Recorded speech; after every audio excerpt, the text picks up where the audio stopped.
And thank you. We'll have a chance to hear from 3 people and how they would respond to that question.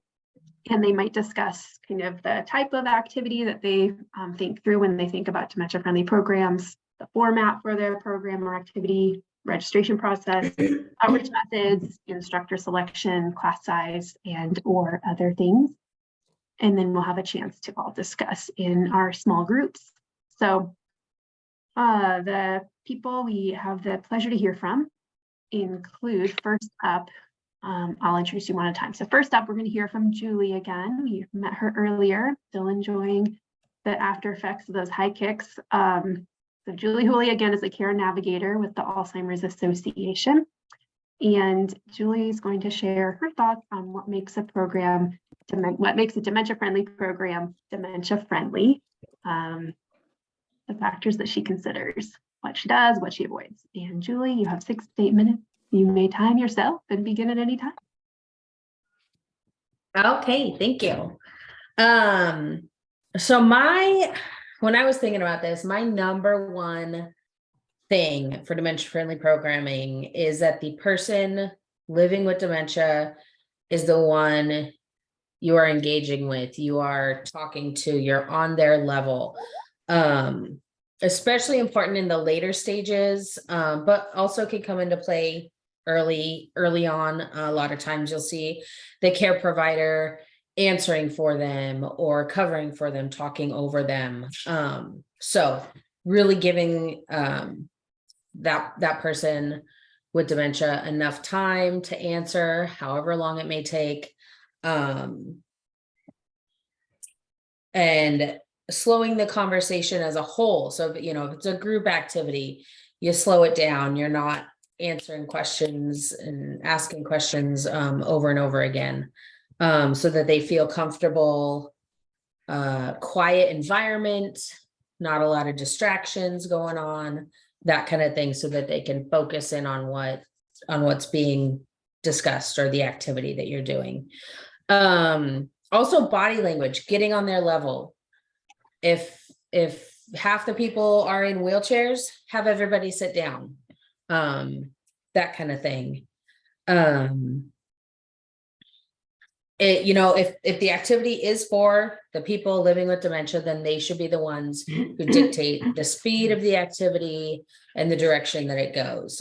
So really relying on them, watching them, seeing how it goes, and modifying as needed. Modifications are so important. I kind of said a couple of them when we were doing the physical fitness, but it's really important to be able to modify things on the fly. If it's a physical class, showing the modified moves. If you have an assistant, have them do the modified moves and you do the regular ones. Having the accessible art supplies available if you need them. A lot of times when I was working in long-term care, we'd be doing like a word game or something, and someone would just throw me an answer like way out in left field, like, all right, you kind of, play Family Feud, good answer, and just write it down and move on. Don't draw attention to those. That can be an embarrassment, and then they don't want to talk because they feel bad. So just kind of moving on from those. Some other thoughts to consider. How easy is it to get involved? This is something that I've been having issues with, and I don't know if it's just COVID, but registration has been super difficult for some people. So I just try to make it as easy as possible. A lot of times I will just get their information and permission, like, thanks for calling. I know you're interested in this. I have you on my list. Can I give your information to the person who does registration? And again, I always get permission. And so usually it's just like a name and phone number. And then they'll call you for the official stuff. And that seems to go a lot easier than you have to remember to do this and call this number and tell them you want this program and all that. So making that process as easy as possible for them is one way that I've found get more people to come and be able to join us. I think that's all I have. So I didn't time myself. I hope I'm good. So, Totally good. Totally good. thank you. Thank you very much, Julie. Appreciate that so much. We will have time for questions after the three folks share. So jot your questions down as they come to you. Next up, we have Kristen Ocean. Kristen is the Memory Loss Program's social worker at the Greenwood Senior Center.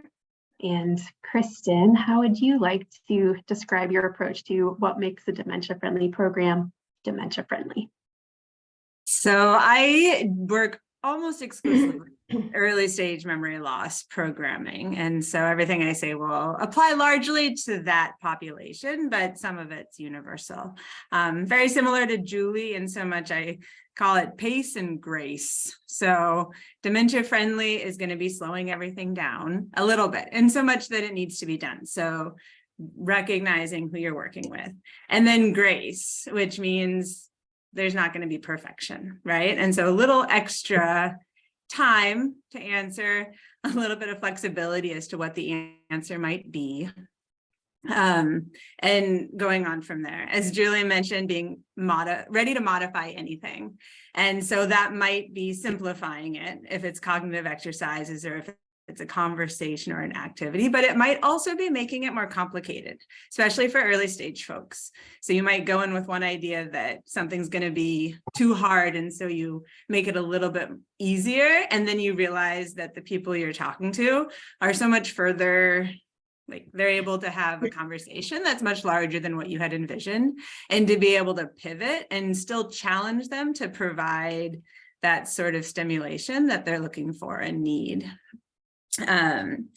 Let's see, comfortable sitting with some silence. So that's part of that pace, right? And so I think that there's a need for so many people to fill the silence. But when you're working with people with memory loss, especially if they have any aphasia, really giving them the opportunity to find those words and not make it feel like you're waiting, right? So you're waiting, but it's just a natural thing to do. It's not, you're looking at your watch, you're not acting like you're waiting. And a lot of the other participants also recognize that, and they tend to respect that, especially at the early stage with their level of awareness. Making sure that there's enough staffing to be supportive to anyone who might need it.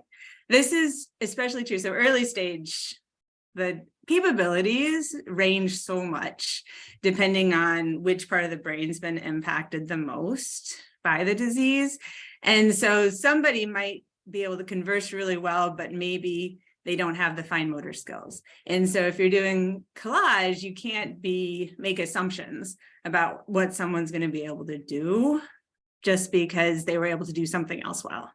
And so to be ready to accommodate those. And so if you have the means, in our case, we have a lot of volunteers that are amazing, and to be able to have them on hand so that they can sit with someone who needs help with scissors or making decisions, or be able to talk to someone else. And so when it's a possibility, having the right amount of staffing. When I'm thinking about which activities to do, it's anything that's considered stimulating to the brain, which really almost anything can be made as an argument for that at this point, because socializing is great. Having fun is great. Doing any sort of wordplay, movement is good. And so taking that, but then really applying it in a way that is going to be accessible to the people and enjoyable. And so Mary Grace asked what we always like to include, and I always like to include humor, like the humor situation, because almost all of the people that I work with, there's that idea that to keep moving forward, you can't take yourself or anything else too seriously. And I think that there's importance of respecting and recognizing the sadness and the heaviness of the situation, but not getting bogged down by it. Because all the people who are coming to move beyond that, right? Like they have enough of the heavy. Let's see, class size. I said Goldilocks. It depends on the activity. You need to have enough people to be able to have a conversation. And so so the gathering place is one of my primary activities. And so that's a group of people with early stage memory loss that do check-ins, and then they have discussions. We do activities, we do fitness. And so if we have too many people, we can't have a proper, like not everyone can participate. Like the people who are the most outgoing are going to be the most apt to partake in the conversation. But if you have too few, then it's too much expectation on each individual participant. And then again, with the staffing, if you don't have enough staff, you don't want too many people either, because you can't provide the support that you need. Instructor training, largely really emphasizing that principle of pace and grace, like sit in the silence, slow down when you need to, modify as necessary, and then keep checking in, because I still talk too fast sometimes. I still like, we're all human. And so the grace extends to everybody. Let's see. Oh, another piece, repeating back what a participant has said is helpful, especially if it's someone who struggles with their words, to really be clear that what they're trying to communicate is being communicated, and giving them the opportunity to say no. And then they have the chance to say it in another way for us to try again, rather than just moving forward, assuming that we understood what was said, or what everybody, assuming everyone else also understood that. Format, I think it's important to think about who the participants are as far as how long you want the activity to be, especially if they're on the far end of early stage, or depending on how the disease impacts them. Some people aren't able to sit in one place for 30 minutes and be part of a conversation. And so they shouldn't participate in something. So the gathering place, for example, is 3 hours long. So that amount of time in and of itself makes it not a good fit for some individuals. Some of it, we have a early stage line dancing, and that's only 30 minutes because the physical capacity is sometimes not as high. And so I think that is just being discerning in who is participating, and some of that will be self-selected. Absolutely avoid judgment, which Julie also said. And so it's not that all answers are right, but we're not going to dwell on the ones that aren't. Just move on. So always include humor, never include judgment, pace and grace. Thank you, Kristen. I feel like you've got your TED Talk all ready to go.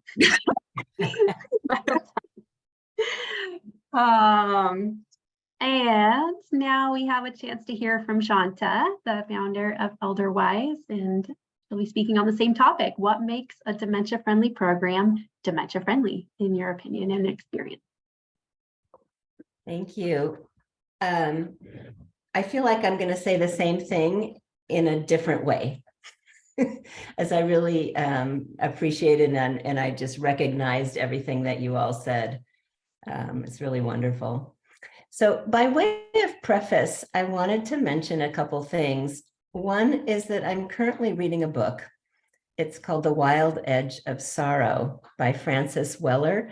And so when I was thinking about what to say, I began to think about something from that book, where he describes one kind of grief. And it's this grief of not belonging, the grief of not belonging to a group or to a place, or to not having that connection, and that we feel it in the depth of our soul, that we're entitled to belong. We should belong. We should be part of a community. And so then side by side with something that happened last week with one of our newer volunteers, and she was hanging paintings, and she just said, "These are my peeps." And I thought, wow, I was so charmed by her feeling that connection with our group, with the staff, with the volunteers, with the people living with dementia. These are my peeps. And I feel a little bit that way too. These are my peeps. These are the people I like to sit around the table with. Another thing I wanted to say before I start is that 25 years ago, when we did start Elderwise, we didn't set out to create a dementia-friendly community. It wasn't even a thing. I didn't know what a dementia-friendly community was. But what we did want to do was to create a place for people living with dementia to learn and grow, to participate in community. And we had a hypothesis that people living with dementia could learn and grow. So what I can see looking back is that we welcomed people. So that, the welcoming of people living with dementia into a special space. We were present there with people, and we ourselves were our authentic selves. So we were participating in that way. We weren't doing a program for someone else, but we were engaging as our authentic selves. We listened, and dare I say, we loved the people living with dementia with whom we shared the day. So out of this experience came our philosophy of spirit-centered care, which goes deeper than person-centered care. And this is the key. This is key. So we see people as whole. It's key that we see the other person, the person living with dementia, isn't less than, they're whole. And our philosophy is that we're more than our bodies and we're more than our brains. And so what we do is we acknowledge the depth in another person. So that depth, what we call it, is essence. And what we aim to do is work from our own essence and recognize the essence of others. This attitude and this belief informs everything we do. The other key factors are mostly have been mentioned by other people. But one, we want to create opportunities, a range of opportunities, so people who are in our day program, it's a 4-hour day program, will have something that stimulates the body, that stimulates the mind, and that stimulates the spirit. We want to be fully present with one another. And these type of, being fully present makes it a spiritual work for the staff. So we get to progress and learn and grow as well. We get to be fully engaged, share of ourselves. Slow down time was mentioned, but it's a thing. We call it the Elderwise time zone, that when you enter these gates, when you enter the doors of Elderwise, it's a different space. It's a different time zone. We slow down time. We create a flow of the program. So the flow goes up and down, up and down. So there's outgoing times and there's ingoing times. As a facilitator, yes, you get to share and participate, but also you have to be on your toes. You're at the same time, you're orchestrating. You're trying to soften hard edges where they show up. You're trying to translate and tie things together. The other day, somebody said, well, those two people are simple. And then she stopped and everyone's like, what? And then I thought, she doesn't mean that. And I said, similar? Yes. Those two people are similar. So you hope that these things come to you. They don't always, but you try. Reframing what we, if a group, if we're having a discussion group and there's 8 people, you might have to reframe the question 8 times so that it's suitable for that person. And then as a facilitator, you tie the pieces together. Like somebody said, if something's in left field, you find that connection and you might stretch. You might have to stretch a lot to make that connection. Class size, we limit it to 8 participants. And then we have a couple of staff and volunteers, which sometimes add up a little bit more. Trying not to be more than 10 or 12 people max. There's only 12 chairs in the room, right? So, because if it's too big, then it isn't intimate and you've lost that sense of community. Registration, even though our philosophy transcends level of care, we have a niche. And our niche is for people who still want to engage in community. It can be fairly broad, but they need to toilet independently. They need to engage in, want to be interested in others. They want to participate in community activities. So those are the kind of, for registration, we ask those type of questions, and then we schedule a short visit so they can check us out and we can kind of check out if they fit the group too. That's it. Thank you so very much, Shanta. Appreciate hearing from your decades of experience. Thank you. We have time for questions, so I will turn it over to anyone who would like to make a comment or ask a question of Julie or Kristen or Shanta. Anything anyone would like to say or share or ask? You can raise your hand on camera, or Allison, go ahead. Yeah, I have a question, and it's about that communication piece. I'm curious how you support a person who is living with aphasia, for instance, who is having a hard time getting a question out.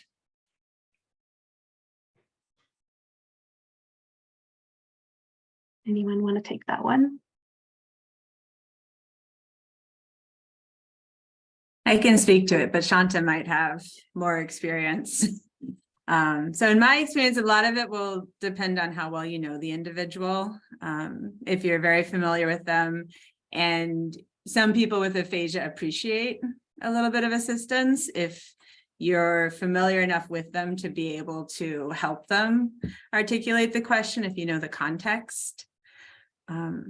Sometimes you can offer guiding questions that they can answer with a yes or a no, again with context. And then if they're not getting too frustrated, it's just waiting. And so it's really monitoring them to see what their level of frustration is. If they're still willing to look for the word and they're not getting angry by that process, I would sit with them. And then with the level of frustration, if that's going up, put in an effort to try to guide them to where they're trying to go. Do you have anything to add to that, Shanta? I think that covers most of it.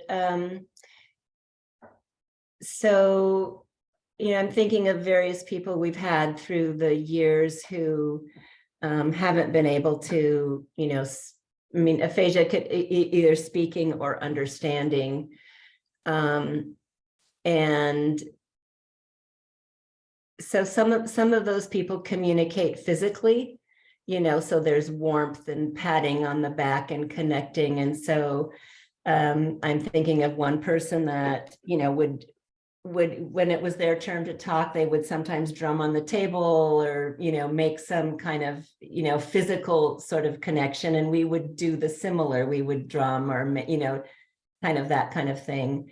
In this case, the more the biography does help a little bit, and sometimes talking to family helps a little bit, so that if they're saying something, you can say, oh, your daughter, or you can kind of know a little bit what's going on so that people can feel understood. And then the last piece was what Kristen also said about really framing. We have a couple people where they're yes or no questions, or even just a statement. Are you feeling okay today? And yeah, that's about all I have. Thanks. Other questions or comments?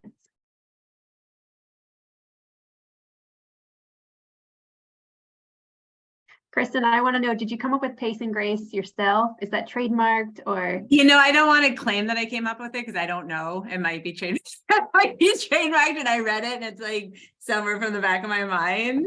But when I was thinking about when you pose the questions, I was like, oh, I use both of those terms and they rhyme, which makes it a perfect phrase.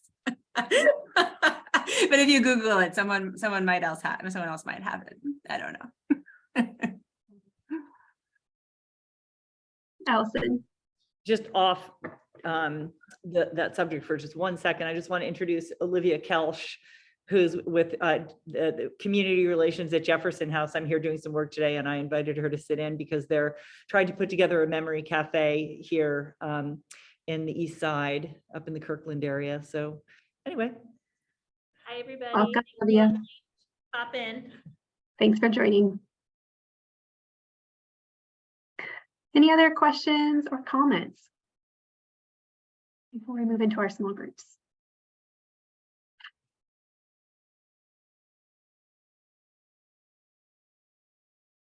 Yeah, I have a question. And so many of our programs here at the Fry are for people living with dementia and their care partners. And I just wondered any advice or guidance when a care partner is getting frustrated with their loved one having a challenge speaking or responding. And if there's any guidance on, how we might make that a more comfortable situation rather than making the person living with dementia feeling somehow some shame or embarrassment because their loved one is feeling a frustration with them. Does that question make sense? I can go. I always like to model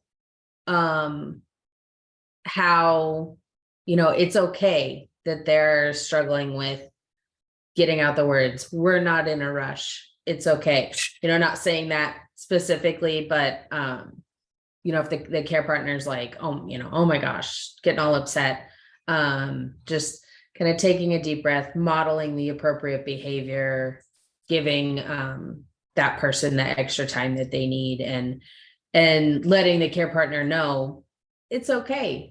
We're not in a rush. This is just fine. Yeah, it's exactly what I was thinking, the modeling as well, Julie. And then really, so modeling and then directing the positive attention to the person with a memory loss, and not even necessarily acknowledging the frustration immediately of the care partner so much as providing the safe space for the individual with memory loss, and by addressing them as an individual who just needs that time, providing that model to their partner and just reminding them, because when you're with an individual all day, they have a different level of frustration with them. So we're in a position of being able to provide that grace, right? Because we're only with them for so long. And so we can have that patience. And so to be able to show that person's value, remind their care partner of that person's value to somebody else, I think can be helpful. Great, Yeah, thank you. I feel like this is like the exercise. First we did the kicks, and I agree, all those things. Yeah, first, first modeling is great. The focus and attention, and the grace to the person living with memory loss. And I'll add a third exercise, which is, maybe at the beginning of your program, Mary Jane, you could say, this is an opportunity for caregivers to relax. This is an opportunity, you can side by side share an activity, and because you're not responsible, you don't have to be embarrassed. You don't say it that way, but I mean, just kind of create a context. Great, thank you all. That's great. It's great. And Ginger put something kind of related in chat in terms of like upfront prevention of that happening, of just those kind of warm reminders of who's in the room and what that might look like to be inclusive. Wonderful. Any last question. We have a couple more minutes. If anybody wants to ask one more question.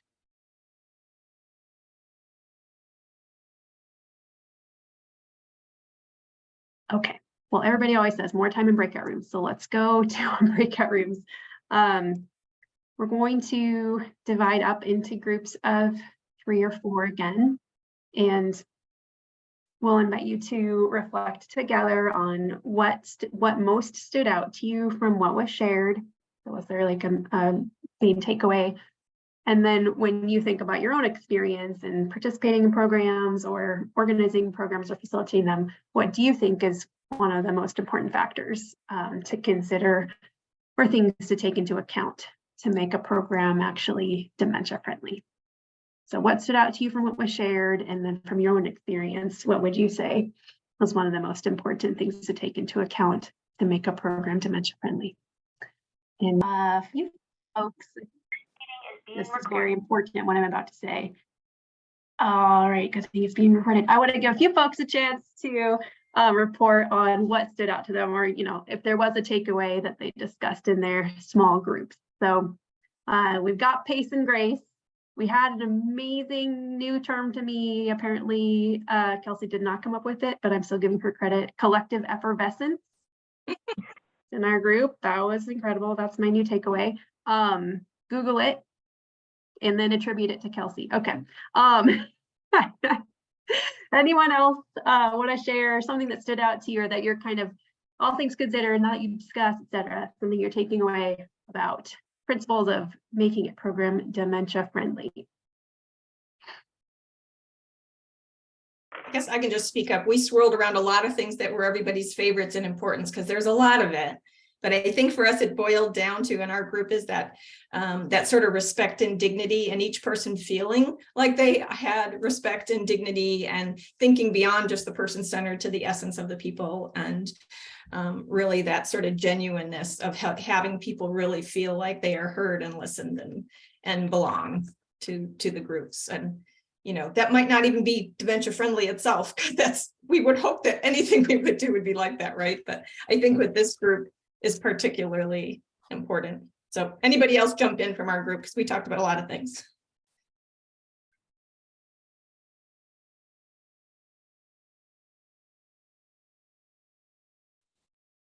Thank you, Lynn, and that group. Anyone else have something you would like to share about what you're taking away today?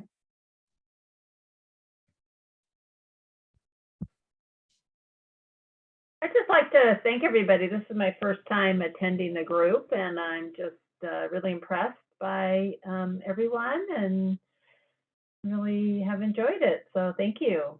I'm learning a lot. Very warm welcome, Catherine. We're glad you're here. Ginger? And in our group, we just talked about how we include the spiritual aspect of the person and the belonging part. And it was great to know that there are some resources through Elderwise about how you can give spirit-centered care. And I'm still working on trying to start a caregiver support group that is along the lines of faithful caregiving and caregiving faithfully. How does faith support, impact, and grow our caregiving skills? Awesome, Ginger. And Tamara? We talked about many things, and 2 things that stood out to me that I feel like I want to say out loud are, one is including the voice of people living with memory loss in program creation, whatever that looks like and whatever the situation, that making it's a piece of that dignity, and it could be way bigger than that and way more intentional, but I wanted to say that out loud. And then the other piece that Emily kind of talked on, and we sort of went from there, is that programming for people living with memory loss, like in a library, for example, you're not just seeing a person living with memory loss, or even a care partner and person living with memory loss. So we've talked a lot about that today, but the beyond that, and of course, it's not only a specific program, but just dementia-friendly world is about being present with whoever shows up in front of you. You know, of course, in a program, but there are lots of settings where it's beyond that, and that our programs can help that. Our programs can help people become more comfortable. Those sort of the modeling, the guidance for the care partners that was talked about earlier, I think is all part of that. Thank you, Tamara.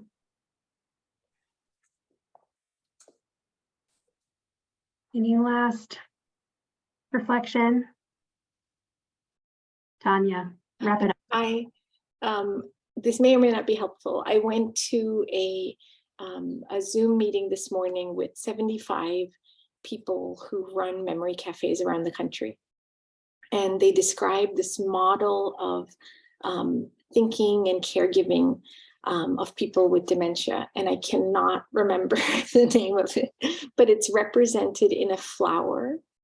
And it was first introduced by a guy who wrote this landmark book about, and maybe the book is called Reconsidering Dementia.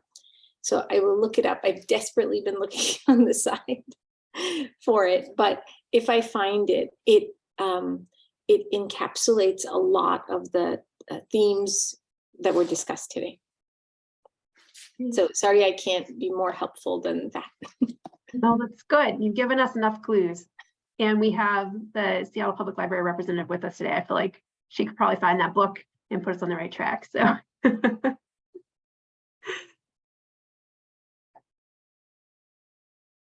Emily, are you speaking right now? I don't hear you. I said, yes, I'm sure we could put a few librarians on it and find it very quickly. Definitely. All righty. Well, thank you, everyone. I know everybody has a lot going on, and it's the holiday season, and I appreciate folks coming together so that all can teach and all can learn. Allison, yes?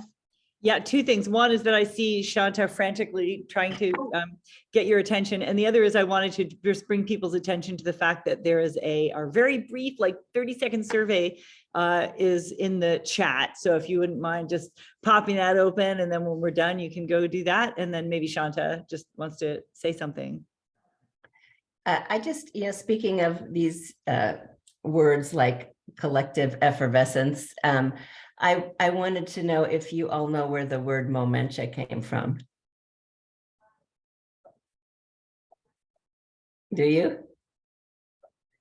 Mary Grace made it up. That is her word. Yay. And I was there when it was born. That is true. That is true, but it's not trademarked. Is Momentia copyrighted? Can we all use it? Or Not copyrighted. It was created for the collective good of us all. Just use it to your heart's content. We should submit it though, because every time I write it in a Word document, it comes up wrong. And I cannot tell you how upset I get about that. Very frustrating. Oh, and Tanya found the other word. It's called the kitwood flower. That is what you were thinking too, Allison. Perfect. Yay, we got there. All right. Well, thank you for attending today. Thank you.